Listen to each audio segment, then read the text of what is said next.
Most vehicles were not built for the desert. They were built for roads, for comfort, for controlled environments where temperature and terrain cooperate. The desert does not cooperate. Temperatures that exceed 50 degrees Celsius. Sand fine enough to destroy an engine in hours. Distances between fuel and water measured in hundreds of kilometers. No recovery vehicle coming. No signal. No margin. We are counting down 10 vehicles that earned the right to be called indestructible. Not by marketing departments, but by deserts. From the Sahara to the Rub al Khali, from the Sinai to the Simpson, these machines ran when nothing else would. The vehicle at number 1 has been in continuous production for over 40 years. Number 10. The Suzuki Jimny. The original Jimny, sold in Japan in 1970 as the LJ10, was not designed for the desert. It was designed for mountain tracks and rural Japan. Its engine displaced 359 cubic centimeters. It weighed under 600 kilograms.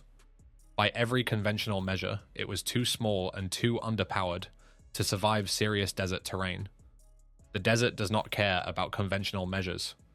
What the Jimny had was a body-on-frame construction, a part-time four-wheel drive system with a low-range transfer case, and a curb weight so low that sand did not swallow it, the way it swallowed heavier machines.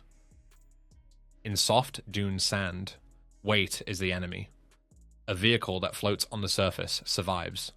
A vehicle that sinks fights itself to a standstill. The Jimny has always floated. Across the Saharan fringe, in northern Mali, southern Algeria, and the desert corridors of Niger, the Jimny became a default small transport vehicle for communities and organizations that could not afford fuel bills for larger machines. A Jimny consumes roughly half the fuel of a Land Rover Defender on the same route. In a region where the nearest fuel point is 300 kilometers away, that arithmetic is survival arithmetic. The third generation Jimny, produced from 1998 to 2018, kept the solid axles front and rear that had defined every previous generation. When the fourth generation launched in 2018, Suzuki retained the ladder frame and solid rear axle in a market where every competitor had moved to monocoque construction. That decision was not nostalgia. It was an acknowledgement that the architecture that worked in 1970 still worked better than everything that had replaced it. 54 years in production. Every generation built on the same mechanical logic. The desert did not design the Jimny, but the Jimny learned to survive it. Number 9. The Ford Bronco. In 1969, Rod Hall and Larry Minor drove a Bill Strop-built Ford Bronco to an outright victory at the Baja 1000, beating every motorcycle and buggy in the field. It remains the only time a four-wheel drive vehicle has won the Baja 1000 overall in the event's history. Hall went on to accumulate 25 class wins at the race across a career spanning 5 decades, a Guinness World Record that still stands. The original Bronco was a compact utility built in direct competition with the Jeep CJ and the International Scout.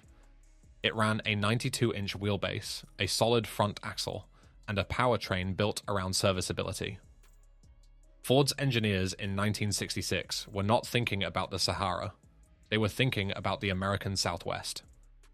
The desert terrain of Baja California tested the Bronco more rigorously than any internal proving ground could have. The second through fifth generations grew heavier and longer, trading compact capability for passenger comfort. Ford discontinued the Bronco entirely in 1996 after 30 years of production. The sixth generation returned in 2021 on a purpose-built platform. Ford made one deliberate engineering decision that separated it from every major competitor. The new Bronco kept a solid front axle. At a time when virtually every rival SUV had moved to independent front suspension, Ford chose the architecture that had won at Baja in 1969. The Sasquatch package, standard on certain trims, added 35-inch tires, locking front and rear differentials, and a 67.7 to 1 crawl ratio. In Morocco, in the sand deserts of the American Southwest, and in the hands of military and expedition operators across North Africa, The Bronco's re-entry into the desert market has been built on a foundation that Rod Hall laid on a Baja Peninsula road in 1969. That is not a marketing claim. It is a race result that nobody has equaled in 55 years. Rod Hall won 25 class victories at the Baja 1000, the most in the race's history. Name any other vehicle with a desert racing record that comes close. Drop it below. Number 8. The Jeep Wrangler Rubicon. The Wrangler carries a lineage that predates the word itself. The original Willys MB, the wartime Jeep, crossed North African desert in the hands of Allied forces from 1942 onward. The mechanical architecture that made it functional in the Libyan and Tunisian desert did not disappear after 1945. It evolved through the CJ series, through the YJ, through the TJ, and into the TJ2, the YJ, through the TJ, and into the Wrangler that carries the nameplate today. The Rubicon trim arrived in 2003 on the TJ generation, named after the Rubicon Trail in California's Sierra Nevada. What it brought was not just a name, it brought electronic locking front and rear differentials from the factory, a disconnecting front sway bar that increased wheel articulation by allowing the front suspension to move independently of chassis roll, and a 4-to-1 low-range transfer case, a crawl ratio that most vehicles in this class cannot match without aftermarket modification. In desert conditions, the Rubicon's value is not in its rock-crawling specification. It is in what that specification reveals about the vehicle's engineering margins. A vehicle built with locking differentials, a disconnecting sway bar, and a purpose-designed low-range transfer case from the factory has been engineered past the point of ordinary off-road use. That surplus engineering capacity is what survives when conditions deteriorate. Military derivatives of the Wrangler platform have seen deployment across desert theaters in the Middle East and North Africa. The Egyptian military operates Jeep-based platforms in Sinai desert terrain. The Jordanian armed forces have used Wrangler-derived vehicles in desert operational environments across decades of service. The current JL Rubicon, launched in 2018, kept solid axles front and rear. The same decision Ford made with the new Bronco, and for the same reason. 40 years of the Wrangler nameplate. The desert it was first designed for in 1941 is still the desert it was built to cross today. Rubicon or Bronco in a desert crossing? Which one do you take, and why? We want the engineering argument, not badge loyalty. Number 7. The Toyota 4Runner. Toyota built the first 4Runner in 1984 on the Hilux platform. That was not a cost-cutting decision. It was an engineering statement. This vehicle will share its bones with the most proven light utility vehicle in the world. The same ladder frame, the same solid rear axle, the same drivetrain architecture that the Hilux had spent 16 years proving in markets where roads were suggestions and mechanical failure was not recoverable.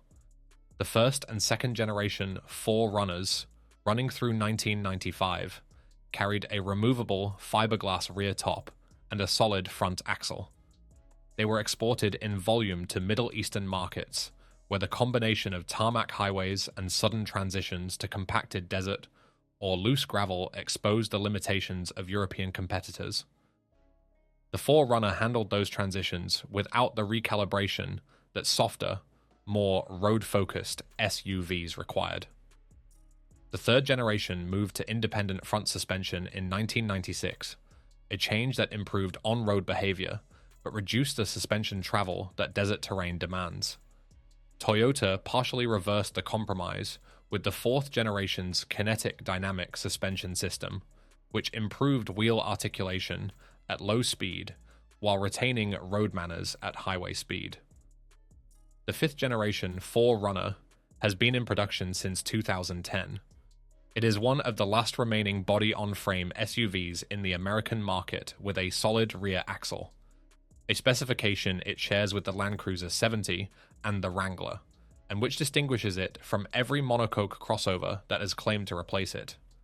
In Saudi Arabia, the UAE, and Oman, The 4Runner remains a first-choice vehicle for serious desert travel, not because of marketing presence, but because of a 40-year record of not failing in 45-degree heat. Toyota launched the 6th generation in 2024 with updated turbocharged engine options and revised suspension while retaining the solid rear axle. The architecture that began on a Hilux is still running, 40 years on. The 4Runner has kept a solid rear axle when every direct competitor switched. Was that the right call for a desert vehicle, or did Toyota leave performance on the table? Tell us. Number 6. The Land Rover Defender. Maurice Wilkes sketched the original Land Rover in 1947 on a beach in Wales, using a surplus Willys Jeep chassis as the starting point. The vehicle that went into production in 1948 used an aluminium body, not because aluminium was cheaper, but because steel was rationed in post-war Britain, and aluminium was available from aircraft surplus. That aluminium body, chosen out of necessity, turned out to be the Defender's greatest desert asset. It does not rust. In salt-flat environments, in coastal desert terrain, and in the sand corridors of sub-Saharan Africa, the Defender's body outlasts steel alternatives by decades. The Defender designation formalized in 1990 what had been building since 1983, a coil-sprung, long-travel suspension platform that replaced the leaf springs of the earlier series models and gave the vehicle an articulation range that made it genuinely capable in technical desert terrain, not just competent on compacted tracks. The Camel Trophy, run annually from 1980 to 2000, took Land Rovers into some of the most extreme environments ever attempted in a factory-based vehicle. The 1989 event crossed the Sahara from Algeria to Mauritania. The 1993 event ran through the Gobi Desert. These were not staged media events. Teams navigated without GPS across terrain that had not been mapped to the level of detail that modern satellite systems provide. The vehicles were standard production spec with minimal preparation. They had to complete the course or be abandoned. Across decades of United Nations and NGO field operations in sub-Saharan Africa and the Middle East, the Defender accumulated an operational record that no marketing department needed to inflate.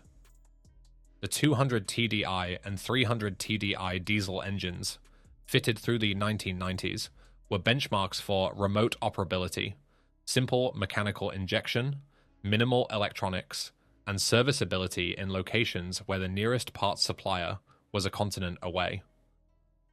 The original Defender went out of production in January 2016 after 68 years in continuous production. The new Defender, launched in 2019, moved to a monocoque platform. It is a capable and sophisticated vehicle.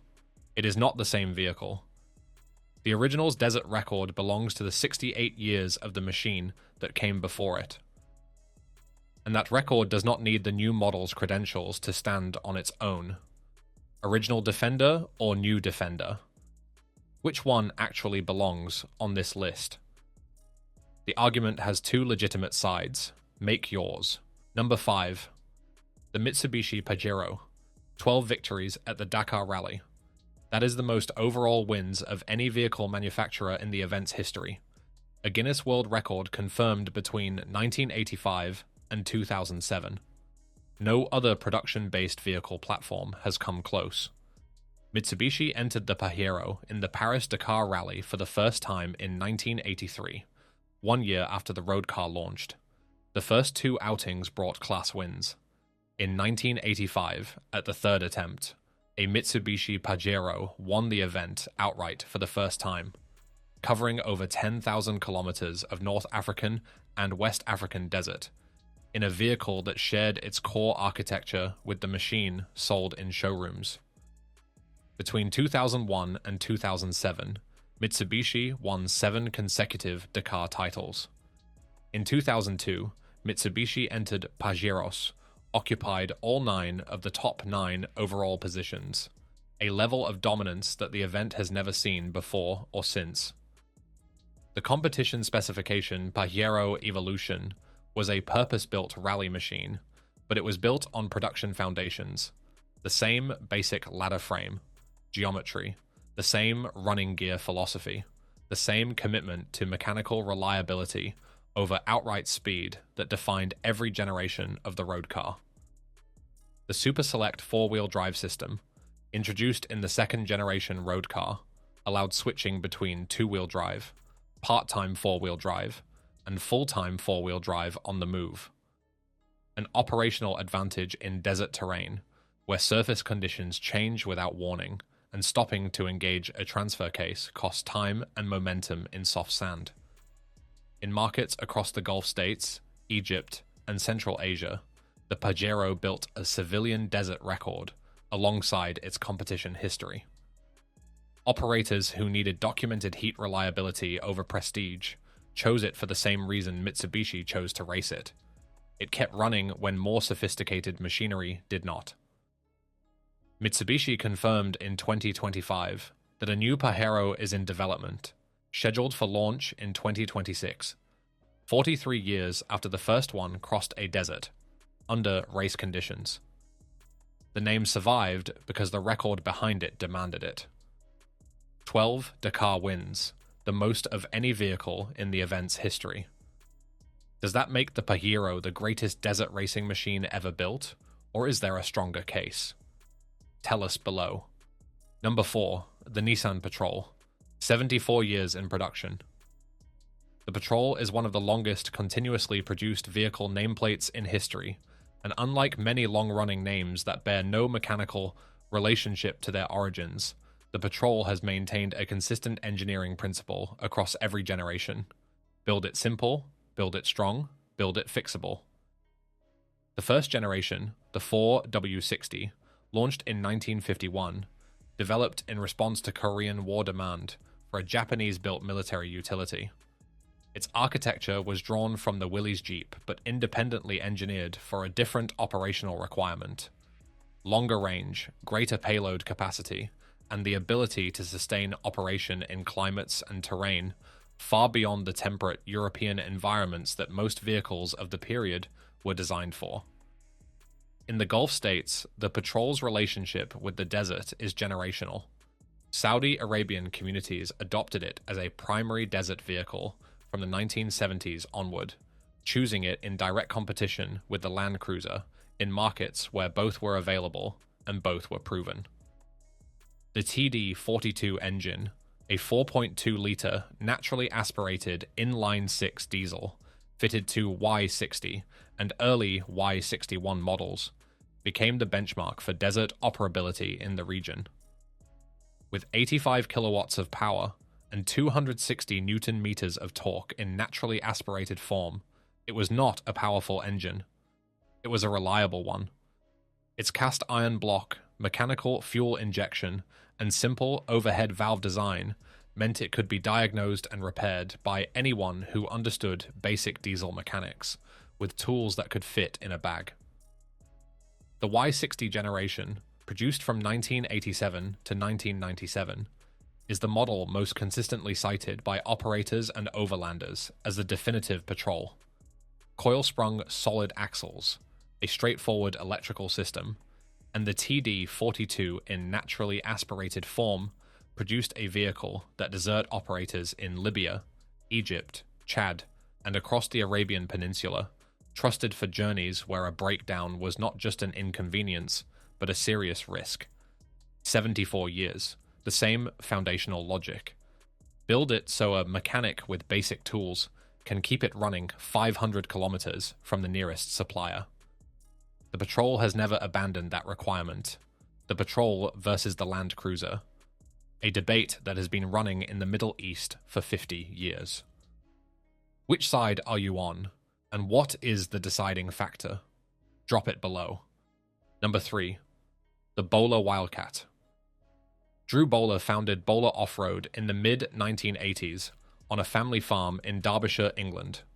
He had been modifying Land Rovers for off-road competition and found that the demand for his work exceeded what he could supply informally.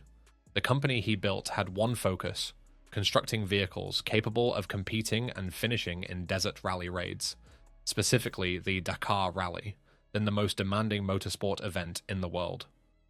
The Wildcat, produced from 1998 to 2007, was the production version of Bowler's competition machines. Its steel space frame chassis, each one taking 3 weeks to weld by hand, carried reinforced Land Rover Defender live axles front and rear, long travel coil suspension with telescopic shock absorbers, and engine options ranging from a 4.0-litre Rover V8 to a 4.6-litre V8 and a 2.5-litre turbo diesel. The fiberglass body was a functional shell, not a styling exercise. The entire vehicle was designed around one operational requirement: cross a desert at speed without braking.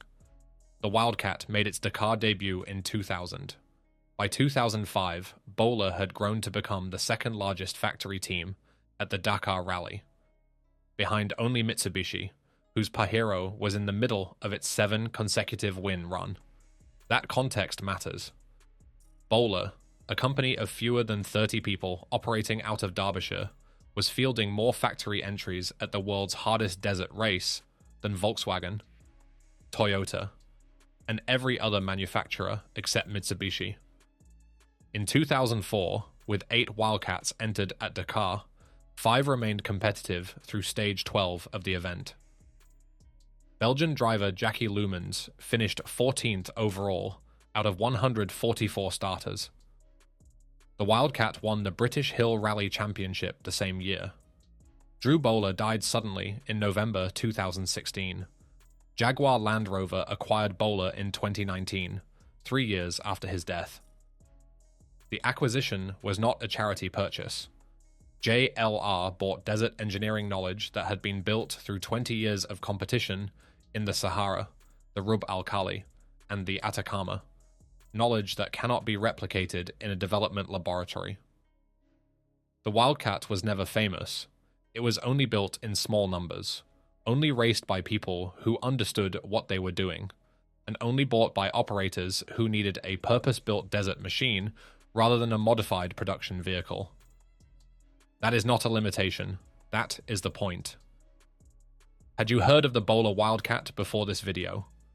If you had, tell us where you encountered it. If you had not, does it change how you think about British off-road engineering? Number 2, the Toyota Hilux. In 2003, during Series 3 of the BBC television programme Top Gear, Jeremy Clarkson purchased a 1988 Toyota Hilux from a farmyard. The vehicle had 190,000 miles on the odometer and visible corrosion on the body.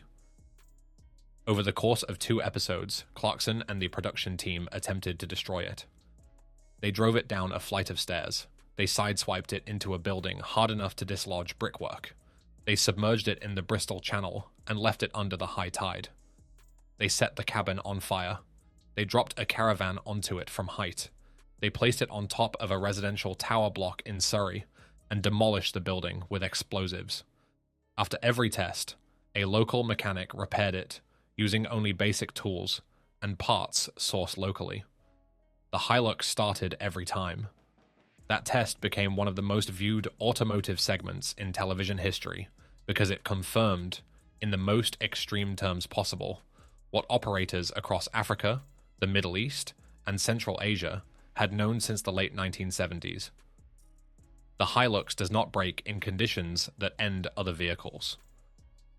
Toyota launched the first Hilux in 1968 as a compact pickup designed from the outset for markets without dealer infrastructure, without premium fuel, and without the supply chains that allowed European manufacturers to assume access to specialist parts.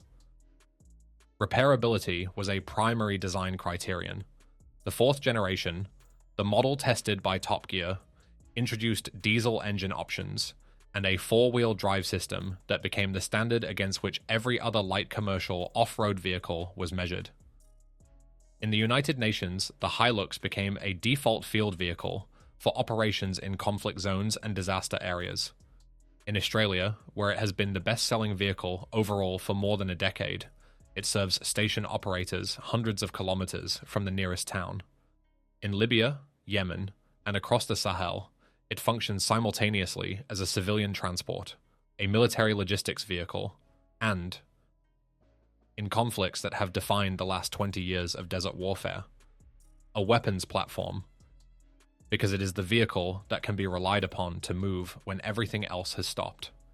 56 years in production, the most documented durability record of any light utility vehicle ever made, and the building that Top Gear demolished around it.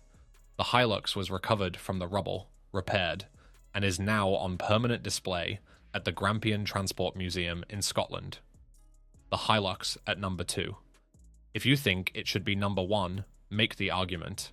And if you have seen a Hilux operating in desert conditions that matched anything on this list, tell us where. Number 1, the Toyota Land Cruiser 70 series. In 1984, Toyota replaced the FJ40, the vehicle that had already spent 2 decades establishing the Land Cruiser name as the benchmark for serious desert operation, with a platform that was not a refinement of what came before, but a complete rethink of what the next 40 years of desert use would require. The 70 series kept the ladder frame, the solid front and rear axles, and the leaf spring rear suspension of the FJ40. It strengthened them. The body grew larger to accommodate the payload requirements of the operators, NGOs, militaries, government agencies, commercial fleet managers, who had made the Land Cruiser their operational standard. The electrical system was deliberately kept simple, enough to run the vehicle, not enough to create failure points in environments where electronic diagnosis was impossible. The 1HZ engine, a 4.2-litre naturally aspirated inline-6 diesel introduced in 1990, defined the 70 series for a generation of operators. 129 horsepower, 285 newton-meters of torque at low revs, no turbocharger to fail, no intercooler to leak, no electronic management system to shut it down at the wrong moment, a cast iron block, a forged steel crankshaft, and a mechanical fuel injection system adjustable with a screwdriver. Verified examples have run beyond 500,000 kilometers without a rebuild. In a desert 600 kilometers from the nearest fuel point, those are not statistics. They are the reason the 70 series is still being ordered. The United Nations High Commissioner for Refugees standardized on the 70 series for field operations.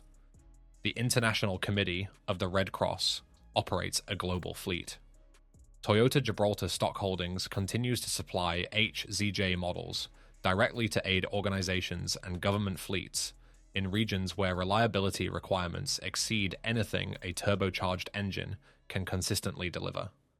In Libya, both sides of the 2011 civil war used 70 series pickups as primary transport, not because of a logistics agreement with Toyota, but because it was the vehicle that kept working after everything around it stopped. In Mali, Niger, Chad, Yemen, Somalia, and the Australian outback. In the Rub al Khali, where the empty quarter offers no shelter, no water, and no margin. Toyota relaunched the 70 series in Japan in November 2023 with a new 2.8-litre turbo diesel and updated safety systems, while retaining the ladder frame and solid axles that have defined the platform since 1984. The platform that replaced the FJ40 has now outlasted every vehicle that was designed to replace it. That is not a legacy claim. It is a production record with no end date in sight. 41 years. Every major desert on Earth. Active right now. If you have driven a Land Cruiser 70 in the desert, or if you have seen one operating in conditions that would have finished any other vehicle on this list, tell us. Those accounts are why this channel exists. 10 vehicles. None of them earned their place on this list in a showroom. The desert is the only honest proving ground on Earth. No rescue. No software patch, no dealer within range. Every machine here understood that, and kept running anyway. If this list belongs in front of more people, share it. If we got the number 1 wrong, make the argument in the comments. Like the video if you want more of this. Subscribe. There are more forgotten machines where these came from.